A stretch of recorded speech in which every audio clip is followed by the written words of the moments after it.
오늘 하나님께서 우리에게 주시는 말씀은 사무엘상 17장 21절에서 40절까지 말씀입니다. 이스라엘과 블레셋 사람들이 전열을 벌이고 양군이 서로 대치하였더라.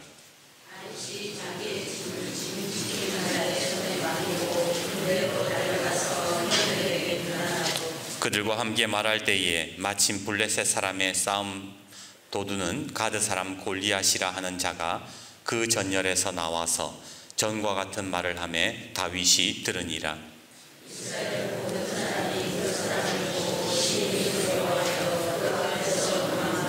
이스라엘 사람들이 이르되 너희가 이 올라온 사람을 보았느냐? 참으로 이스라엘을 모욕하러 왔도다. 그를 죽이는 사람은 왕이 많은 제물로 부하게 하고 그의 딸을 그에게 주고 그 아버지의 집을 이스라엘 중에서 세금을 면제하게 하시리라.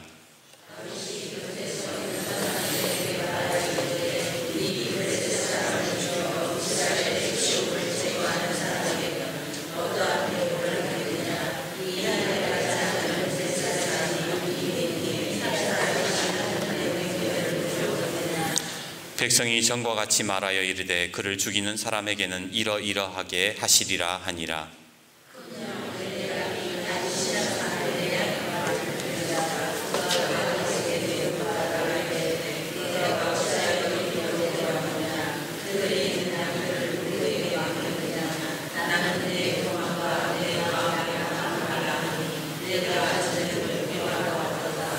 다윗이 이르되 내가 무엇을 하였나이까? 어찌 이유가 없으리이까 하고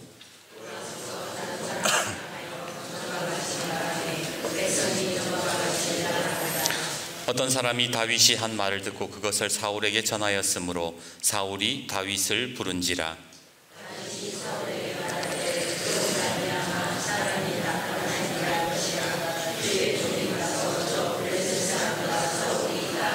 사울이 다윗에게 이르되 네가 가서 저 블레셋 사람과 싸울 수 없으리니 너는 소년이요 그는 어려서부터 용사임이니라.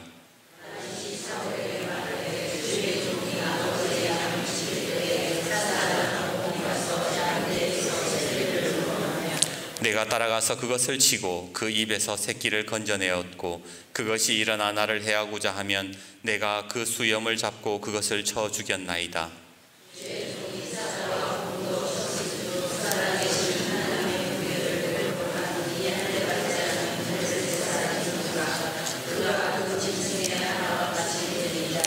또 다윗이 이르되 여호와께서 나를 사자의 발톱과 곰의 발톱에서 건져내셨은즉 나를 이 블레셋 사람의 손에서도 건져내시리이다. 사울이 다윗에게 이르되 가라. 여호와께서 너와 함께 계시기를 원하노라.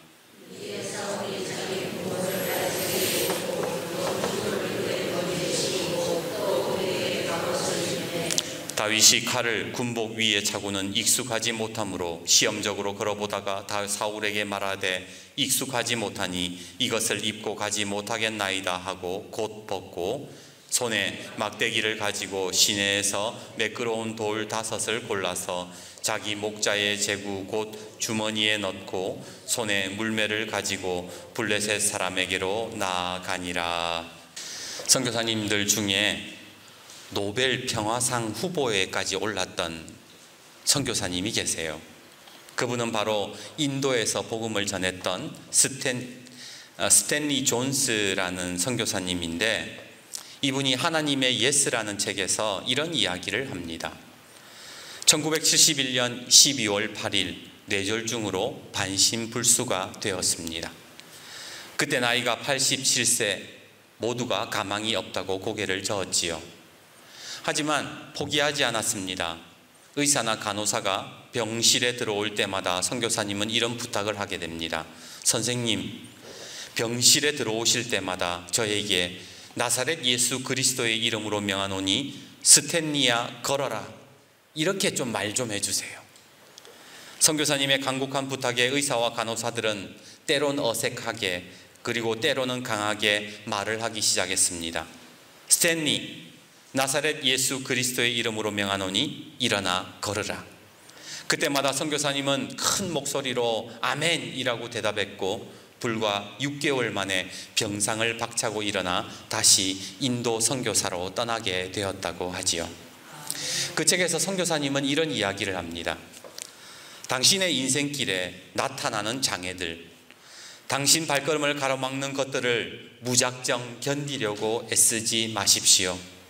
우리는 바람을 이용하여 이륙하고 기류를 타고 높이 비상하는 비행기처럼 우리 인생의 주도권을 쥐는 법을 배울 수가 있습니다.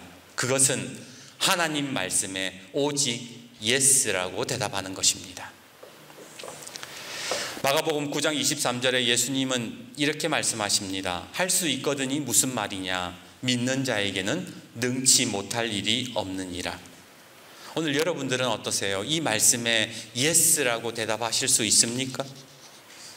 내 삶에 지금 어려운 상황 속에 이 말씀이 나에게 주어졌을 때 그 말씀에 그렇습니다, 그렇게 될 것입니다, 그렇게 될 줄 믿습니다, 예스라고 대답할 수 있냐 말입니다.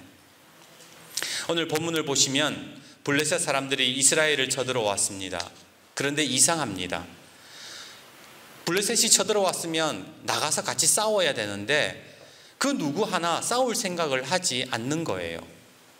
왜 싸우려 하지 않지요? 바로 골리앗이라는 어마무시한 거인을 이들이 보았기 때문입니다. 대체 골리앗이 어떤 인간이기에 그런 건가? 현대인의 성경을 보면 골리앗을 이렇게 묘사하고 있습니다. 골리앗, 그는 블레셋 장군으로 키가 3m나 되는 거인이요, 노수로 만든 투구에 57kg나 되는 놋 갑옷을 입었고 노수로 된 각반에 그가 든 창은 7kg, 호위병 하나가 그의 큰 방패를 들고 있었다. 키가 3m면요 여러분, 아파트 1층 높이에요. 게다가 골리앗이 지금 걸치고 있는 투구, 각반, 갑옷이 57kg고 투구, 각반, 방패, 창 이런 거 다 합치면요 최소 100kg이 넘어요. 그러면 이 100kg을 몸에 붙이고 다닌다는 얘기인데 도대체 얼마나 기골이 장대하고 힘이 세다는 겁니까? 그런데 그런 인간이 지금 이스라엘 사람들에게 대놓고 야, 나랑 1대1로 맞짱 한번 뜨자 그랬다라는 거예요. 그러니까 선뜻 나서는 사람이 없지요. 아무리 봐도 키 3m에 100kg 들고 다니는 그 거인을 누가 이긴단 말입니까? 그래서 24절과 25절을 보면 이렇게 말씀합니다. 이스라엘 모든 사람이 그 사람을 보고 두려워하여 그 앞에서 도망하며 이스라엘 사람들이 이르되 너희가 이 올라온 사람을 보았느냐? 참으로 이스라엘을 모욕하러 왔도다. 그를 죽이는 사람은 왕이 많은 재물을 부하게 하고 그의 딸을 그에게 주고 그 아버지의 집을 이스라엘 중에서 세금을 면제하게 하시리라. 그 누구도 싸울 생각은 하지 않고 뭐라 그래요? 골리앗을 저거 이기기만 하면 왕이 재물도 준다더라, 공주도 준다더라, 세금도 면제하게 해준다더라, 그런 소리만 하고 앉아 있다라는 거예요. 그런데 제가 이 말씀을 묵상하는데 마음에 자꾸 찔림이 와요. 왜냐하면 저도 이스라엘 백성들하고 똑같거든요. 다를 게 없거든요. 없다는 생각이 들었기 때문이에요. 비전을 선포하고 나서요 그런 생각이 하루에도 수십 번 듭니다. 주간보호센터 한다는 소리는 괜히 해가지고 내가 미쳤지. 아무리 생각해도 답이 없는데 누가 내 대신에 짠 하고 나타나가지고 돈을 뭉텅이로 딱 주면서 세우세요 해결해주면 얼마나 좋을까. 골리앗하고 지금 싸울 생각은 안 하고 지금 제가 하고 있는 게 뭐예요? 누가 좀 나서줘가지고 해줬으면 좋겠다, 이런 생각만 하고 있다라는 거예요. 이스라엘 백성이랑 다를 게 뭐가 있냐는 겁니다. 저는 지난주에 이런 설교했습니다. 믿음을 선포하십시오. 광덕교회여 안심하라, 내가 기도하고 있다. 겉으로는 걱정하지 마십시오. 내가 혼자 다 해결할 것처럼 그렇게 설교해 놓고 속으로는 하루에도 수십 번씩 도망가고 싶고 포기하고 싶은 그런 마음이 계속 왔다 갔다 하는 거예요. 오늘 여러분들의 속마음은 어떠세요? 겉으로 표현해 티내지 않지만 끊임없이 고민하고 괴로워하고 걱정하고 있는 일들은 없습니까? 오늘 이런 우리의 모습과는 다르게 다윗은요 너무 당당해요. 이 할례 받지 않는 블레셋 사람이 누구이기에 살아계신 하나님의 군대를 모욕하느냐? 너는 칼과 단창으로 나에게 나아오거니와 나는 만군의 여호와의 이름 곧 네가 모욕하는 이스라엘 군대 하나님의 이름으로 너에게 나아가노라. 또 여호와의 구원하심이 칼과 창에 있지 아니함을 이 무리에게 알게 하리라. 전쟁은 여호와께 속한 것인즉 그가 너희를 우리 손에 넘기시리라. 나는 한없이 쪼그라드는데 이스라엘 백성들은 한없이 두려워하고 도망가는데 다윗은 혼자 당당하게 지금 이렇게 하고 있다라는 거예요. 혹시 다윗도 그런 건 아닐까요? 지금 이스라엘 사람들이 두려워하고 있는데 대체 다윗은 무슨 근거로 무슨 뒷배경이 있기에 골리앗을 발톱의 때만큼도 여기지 않는 것일까요? 성경을 보면요, 당당하고 담대한 사람들이 참 많아요. 모르드게는 이스라엘을 몰살시키려는 권력자 하만 앞에서 고개를 빳빳이 들고 다닙니다. 다니엘은 사자굴 안에 들어가서 전혀 당황하지 않습니다. 그의 친구들은 풀무불 앞에서도 할 말은 다 하는 사람들이었어요. 느헤미야는 자기를 암살하려는 산발락과 도비야를 두려워하지 않았고, 엘리야는 바알과 아세라 선지자 850명 앞에서 농담을 던지면서 조롱하는 여유를 가지고 있었습니다. 심지어 여호수아는 태양을 향해서 멈춰라 그러잖아요. 도대체 이 사람들은 우리와 뭐가 달라서 이렇게 당당하고 이렇게 담대할 수 있는 겁니까? 말씀을 찾아서 읽었습니다. 시편 31편 24절 여호와를 바라는 너희들이여 강하고 담대하라. 신명기 1장 38절 너는 그를 담대하게 하라. 여호수아 1장 9절 내가 내게 명령한 것이 아니냐. 강하고 담대하라. 두려워하지 말라. 내가 어디로 가든지 내 하나님 여호와가 너와 함께 하느니라. 말씀을 찾아 읽어도 담대해지지가 않아요. 말씀을 찾아 읽어도 예스라고, 하나님의 말씀 앞에 예스라고 계속 외쳐도요, 내 속에는 용기가 생기지 않는 거예요. 두려움이 사라지지 않아요. 걱정이 끊어지지 않습니다. 왜 나는 안 되는 거죠? 왜 선교사님은 하나님의 말씀 앞에서 예스라고 했을 때에 중병에서도 벌떡 일어나서 다시 인도 선교로 가는데 나는 왜 예스를 해도 안 되냐 말이에요. 울적한 마음에 설교 준비를 하는데 도종환님의 시가 생각이 났어요. 여러분도 한 번은 들어보셨을 거예요. 제목 흔들리며 피는 꽃. 흔들리지 않고 피는 꽃이 어디 있으랴. 이 세상 그 어떤 아름다운 꽃들도 다 흔들리면서 피었나니, 흔들리면서 줄기를 곧게 세웠나니 흔들리지 않고 가는 사랑이 어디 있으랴. 젖지 않고 피는 꽃이 어디 있으랴. 이 세상 그 어떤 빛나는 꽃들도 다 젖으며 피어났나니 바람과 비에 젖으며 꽃잎 따뜻하게 피었나니 젖지 않고 가는 삶이 어디 있으랴. 이 시가 생각이 나는데 성령님이 제 마음을 위로해 주시는 것만 같았습니다. 그래, 목사도 흔들릴 수 있지. 목사도 바람과 비에 젖을 수 있지.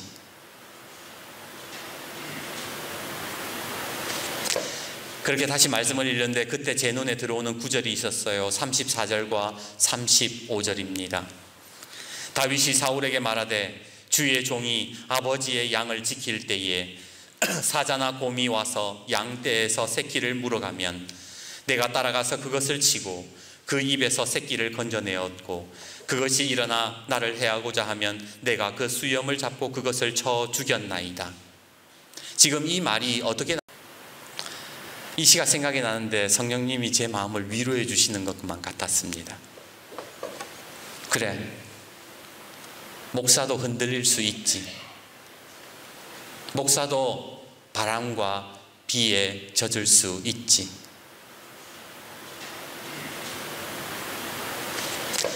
그렇게 다시 말씀을 읽는데 그때 제 눈에 들어오는 구절이 있었어요. 34절과 35절입니다. 다윗이 사울에게 말하되 주의 종이 아버지의 양을 지킬 때에 사자나 곰이 와서 양떼에서 새끼를 물어가면 내가 따라가서 그것을 치고 그 입에서 새끼를 건져내었고 그것이 일어나 나를 해하고자 하면 내가 그 수염을 잡고 그것을 쳐 죽였나이다. 지금 이 말이 어떻게 나온 거냐면 사울이요, 다윗이 지금 골리앗과 싸운다 그러니까 사울이 뜯어말겠어요. 야, 너 가면 죽어. 안 돼. 그러자 다윗이 사울을 안심시키면서 괜찮습니다. 저는 사자와 곰도 때려잡았습니다. 라고 말을 하는 장면이에요. 그런데 제가 이 말씀을 읽으면서 이런 생각이 들어요. 다윗이 사자와 곰을 때려잡기까지 한 번도 실패한 적이 없었을까? 다윗이. 여러분은 어떻게 생각하세요? 다윗이 태어나자마자 바로 그냥 사자하고 곰하고 맞짱 떠가지고 싸워서 이겼을 것 같으세요? 성경 어디를 봐도 다윗이 타고난 싸움꾼이었다, 힘이 삼손처럼 강했다, 그런 말이 없어요. 오늘 다윗을 묘사하는 말씀은 42절인데 42절을 보세요. 뭐라고 얘기합니까? 다윗은 젊었다, 붉었다, 용모가 아름다웠다, 그게 끝이라는 거예요. 타고난 게 없어요. 그런데 처음부터 사자와 곰을 이길 수 있다고 생각하십니까? 아마 다윗은요, 사자와 곰 앞에서 두렵고 도망칠 때도 많았을 겁니다. 실패를 경험할 때도 많았을 거예요. 그 근거가 어디 있느냐? 37절을 보세요. 37절에 다윗이 이렇게 얘기합니다. 또 다윗이 이르되 여호와께서 나를 사자의 발톱과 곰의 발톱에서 건져내셨은즉. 쉽게 말해서 뭐예요? 사자하고 곰하고 싸우다가 죽을 뻔한 적도 많았다라는 거예요. 하나님이 나를 살려주셨다, 나를 건져주셨다라고 이야기를 하잖아요. 여태까지 다윗은요, 실패한 적이 많았던 거예요. 그렇습니다. 다윗은 싸우고 지고 또 싸우고 실패를 반복하면서 나중에서야 사자와 곰도 때려잡는 그런 능력을 가지게 되었던 거예요. 왜 다윗이라고 도망가고 싶은 생각이 없었겠습니까? 왜 안 흔들렸겠습니까? 그럼에도 불구하고 포기하지 않고 계속 훈련하고 반복하고 싸우면서 골리앗을 상대할 수 있는 자리까지 올라가게 된 것이지요. 오늘 40절에 다윗은요, 골리앗과 싸우러 나가면서 돌을 줍습니다. 40절을 보세요. 손에 막대기를 가지고 시내에서 매끄러운 돌 5을 골라서 자기 목자의 제구 곧 주머니에 넣고 손에 물매를 가지고 블레셋 사람에게로 나아가니라. 여러분, 다윗이 왜 돌 5개를 주었을까요? 어떤 성경학자는 블레셋이 5개 부족으로 이루어진 족속이라 가지고 이 연합군이라서 골리앗이 딱 넘어지고 골리앗과 싸워서 이겼을 때에 다른 부족에서 또 장수가 나올 것을 대비해서 한 놈에 1개씩 한 방에 처리하려고 돌 5개 주었다, 그렇게 주장을 합니다. 그런데요, 저는 그렇게 따지면 뭐 굳이 5개까지 줄 필요가 있을까, 그런 생각을 합니다. 왜냐하면 지천에 널린 게 돌인데 다음 상대가 나올 때 또 돌을 주어도 뭐 크게 상관이 없어요. 미리 5개 준비할 이유도 없습니다. 그렇게 돌 5개를 주운 이유가 뭘까 생각하다가 어쩌면 다윗은 실패할 것을 대비해서 5개를 준비했는지도 모른다라는 생각을 하게 되었습니다. 한번 던져서 100% 명중시켜서 이길 것이라는 그런 약속을 하나님께서 해주신 적이 없어요. 야, 너 돌 1개 들고 가면 돌 1개로 내가 너 이기게 해줄게, 그렇게 약속하시지 않았어요. 그냥 다윗은요, 여태까지 끊임없이 반복하고 실패하는 것들을 통해서 다음 수를 대비해 놓고 다음 돌을 준비해 뒀던 것은 아닐까요? 한 번 던지면 안 되면 한 번 던져서 안 되면 두 번 던져서 안 되면 3번, 그렇게 계속해서 골리앗과 싸우려고 했던 것은 아니냐 말입니다. 물론 다윗은 골리앗을 넘어뜨릴 수 있을 것을 믿었습니다. 왜? 하나님께서 사자와 곰에서 건져내셨던 것처럼 골리앗의 손에서도 건져내실 것을 믿었기 때문입니다. 그럼에도 불구하고 다윗은 돌을 준비했던 것이지요.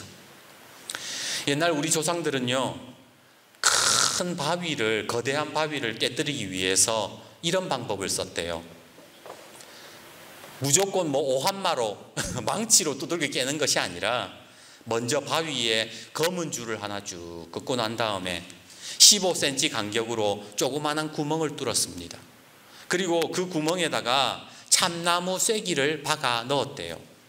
그리고는 물을 붓기 시작하는 겁니다. 물을 부으면 참나무가 불었다가 다시 말랐다가 불었다가 말랐다가 그렇게 물 붓기를 계속 반복하면서 기다렸다는 거예요. 그러면 어느 순간에 그 거대한, 그 깨지지 않을 것 같은 바위가 한순간에 쩍 하고 갈라지더라는 겁니다. 오늘 골리앗과 같은 문제를 대하는 방법도 마찬가지입니다. 우리는요, 한 방에 뭔가 해결되기를 원할 때가 많아요.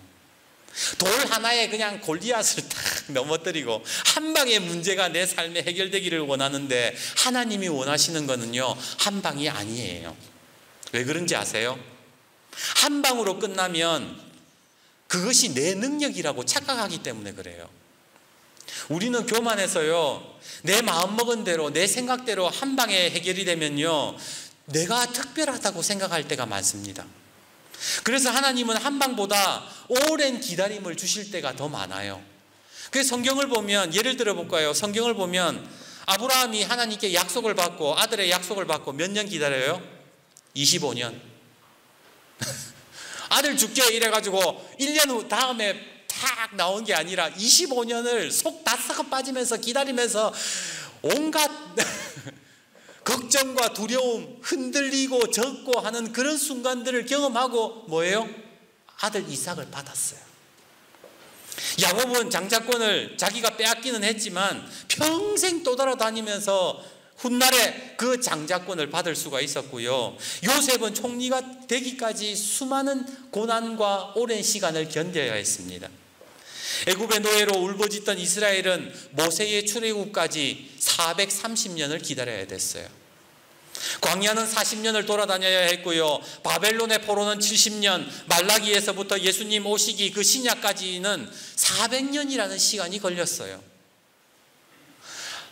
중요한 일일수록, 소중한 일일수록 하나님께서는요, 우리에게 실패와 기다림을 주시면서 우리를 훈련시켜 나가시더라는 겁니다. 그리고 우리는 그 사실을 알았다면 뭘 해야 되는가? 바로 다윗처럼 돌 5개를 준비할 수 있는, 준비하는 마음이 있어야 된다라는 거예요. 기도 한번 해보고 응답 안 된다고 아이씨 때리쳐버려라, 그게 무슨 신앙입니까? 내 삶에 바로 응답되지 않는다 하더라도 내가 기도했는데 하나님께서 나에게 어떤 보여주시는 것이 없고 응답되는 것이 없고 막막하다 하더라도 다음 도를 준비하고 또 다음 도를 준비하고 그렇게 기도하고 그렇게 하나님 앞에 나아가는 게, 그게 예수 믿는 것 아닙니까? 얼마 전에 백종원 씨가 나오는 TV 프로그램을 봤어요. 가게에 손님이 없어서 망해가는 그 가게에 들어가서 백종원 씨가 이런 이야기를 합니다. 장사 잘 되고 싶어요? 장사 잘 되고 싶어요? 성공하고 싶어요? 그러면 TV부터 없애세요. 아니, 가게에 TV가 있으면 더 좋지 않습니까? 식사 기다리면서 TV 심심하지 않잖아요. TV 보면서 뉴스도 볼 수 있잖아요. 그런데 백종원 씨가 이런 이야기를 하더라고요. TV가 없으면 말이에요, 손님들이 가게에 TV가 있으면 손님들이 TV 보느라고 음식에 집중을 안 한다라는 거예요. 밥은 먹으면서 눈은 TV를 보면서 밥을 먹으니까 이게 음식 맛을 모른다라는 거예요. 거기에 신경 쓴다고. 음식은 자고로 눈으로 보고 소리로 듣고 맛으로 느껴야 되는데 그 정신 팔려가지고 그 TV 본다고, 그래서 TV 없애야 된다 그랬다는 거예요. 여러분 왜 가끔 식당을 가면 손님이 없어가지고 주인이 홀에 앉아서 TV 보고 있는 TV를 보고 있는 그런 가게 가보신 적이 있지요. 그때 여러분은 야, 이 집은 맛집이겠구나 생각하세요? 아니면 이 집은 파리가 날리는 집이구나 생각하세요? 파리 날린다고 생각하지 않습니까? 반대로 여러분들이 어디에 놀러 갔을 때에 사람들이 줄 서가지고 장사가 엄청 잘 되는 집, 거기에 한번 생각해 보세요. 그 집에 TV 있던가요? 없어요. 장사가 잘 되는 집들은요, 장사가 잘 되는 비밀을 알고 있다라는 거예요. 오늘 우리 신앙생활 속에서 우리가 신앙으로 성공하기 위해서, 내 앞에 있는 골리앗을 넘어뜨리기 위해서, 이 문제를 해결받기 위해서 우리는요, 믿음의 비밀을 알아야 되고 하나님 말씀에 대한 능력, 하나님 능력에 대한 비밀을 알아야 돼요. 그게 뭔가? 바로 38절과 39절에 있습니다. 38절과 39절입니다. 이에 사울이 자기 군복을 다윗에게 입히고 노투구를 그의 머리에 씌우고 또 그에게 갑옷을 입히매 다윗이 칼을 군복 위에 차고는 익숙하지 못함으로 시험적으로 걸어보다가 사울에게 말하되 익숙하지 못하니 이것을 입고 가지 못하겠나이다 하고 곧 벗고. 사울은 다윗에게 하나라도 네가 더 입어야 그래도 승산이 있다 이야기하는데 다윗은 거부합니다. 나는 단순하게 싸우겠다. 내가 원래 하던 대로 싸우겠다. 그렇게 이야기합니다. 오늘 다윗이 골리앗과의 싸움에서 이긴 이유가 뭡니까? 저는 그것을 설교 제목으로 정했어요. 바로 단순 반복의 영성. 다윗은 사울의 갑옷을 입지 않고 있는 그대로 단순하게 골리앗을 상대했습니다. 그리고 예전에 사자와 곰을 때려잡았던 것처럼 실패를 두려워하지 않고 돌 5개 주어서 한 방에 안 되면 2방에 던지고 2방에 안 되면 3방에 하겠다라는 그런 반복의 영성을 가지고 골리앗을 상대했다라는 거예요. 그리고 이 단순 반복의 영성이 골리앗을 넘어뜨리게 되었던 겁니다. 이제 말씀을 맺습니다. 비밀의 섬이라는 소설이 있어요. 이 이야기는 전쟁 포로로 잡혀있던 5사람이 포로 수용소에서 탈출하는 이야기인데, 이 사람들이 탈출을 시도하다가 몇 번 잡힙니다. 그리고 그 과정에서 막 들킬 위험도 있고 책이 좀 재밌어요. 그러다가 결국 이제 수용소를 벗어나게 되는데, 마지막에 보면 이 사람들이 마지막 몇 번 실패를 반복하고 나서 이 마지막으로 열기구를 타고 도망을 가게 되거든요. 그런데 열기구라는 게 뭡니까? 뜨거운 바람을 불어 올려가지고 공중에 떠서 가는 거잖아요. 그런데 바다 한복판에서 이 열이 식어가지고 이 열기구가 쪼글쪼글해져가지고 점점 밑으로 떨어지고 있는 겁니다. 바다 한복판에 떨어지면 헤엄쳐서 갈 수도 없고 이제 죽는 상황인데 어떻게 하지? 그래서 막 사람들이 막 그 안에 총도 버리고 물건도 버리고 막 나중에는 빤수만 남기고 옷도 다 벗어가지고 던져요. 그럼에도 불구하고 이 기구가 점점 가라앉는 거예요. 그러다가 그때 한 사람이 이런 이야기를 합니다. 우리 바스켓을 버립시다. 바스켓이 뭐냐면 여러분 바켓이라고 하잖아요. 열기구 보면 동그란 거 밑에다가 줄 달아서 밑에 바구니, 광주리 같은 거, 그거를 바스켓이라고 하는데, 이 바켓을 버리자라고 이야기를 해요. 그 바켓을 버리면 어떻게 돼요? 줄만 잡고 있어야 되는 거잖아요. 어쩔 수 없이 이 사람들은 그 바스켓을 버리고 줄만 잡고 공중에 뜨게 되는데, 얼마 못 가서 다시 이제 바스켓을 버려서 기구는 하늘 위로 뜨게 되고, 얼마 지나지 않아서 작은 섬 하나를 발견하게 됩니다. 오늘 저와 여러분의 삶에 여러 가지 문제들이 있습니다. 계속 내 삶은 깔아앉는 것만 같은 느낌이 들 때가 있어요. 그때 필요한 게 뭘까요? 단순해지는 거예요. 불필요한 것들을 버리는 거예요. 그리고 계속해서 반복해서 하나님께로 나아가는 겁니다. 오히려 단순해지고 포기하지 말고 계속 반복하고 시도하면 그때 하나님께서는 우리에게 승리를 주실 줄 믿습니다. 오늘 다윗처럼 승리의 삶을 사시는 저와 여러분이 되기를 주님의 이름으로 축복합니다.